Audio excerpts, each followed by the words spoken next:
Elə siz qeyd etdiniz ki, PDM müalicəsinə daha erkən yaşlarda başlamaq mümkündür. Amma çoxlarının düşüncəsində belə bir şey formalaşıb ki, bu müalicələr ümumiyyətlə 30-35 yaşından sonra başlanılsa daha yaxşıdır. Kimsə deyəndə ki, mən 20-li yaşlarımda bu prosedurları eləyirəm, deyirlər ki, niyə bu qədər tez başladınız? Bunun qorxulu hər hansı bir fəsadları var? Bugünkü gün onun qorxulu fəsadları qeyd olunmayıb. Amma yenə deyirəm, hər pasiyent individualdır, hər yaş individualdır. Bəziləri artıq 20 yaşda baxırsan ki, dərisi yaşlanmışdır, yaşından çox-çox yuxarı görsənir. Onların təbii ki, qarşısı zamanında aldıqda və bu PDR-lərdən, egzosomlardan zamanında istifadə etdikdə artıq xanım 35 yaşa gəldikdə bu qədər yaşlı görsənməyəcək. Yaşlı görsənmək təkcə o görünüş deyil, insanın o əhvalına da təsir edir, emosional vəziyyətinə də və təbii ki, əgər seçim qarşısında qalsaq, daha erkən başlayıb da gənc qalmaq, yoxsa gec başlayıb qocalmaq, təbii ki, mən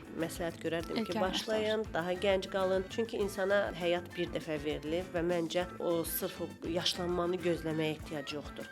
Zamanında gənc qal ki, həmişə gümrah olasan, xoşbəxt olasan və xanımlara da xüsusən onların görünüşü hər şeyə təsir edir. Onların həyatına da, həyatlarının axarına.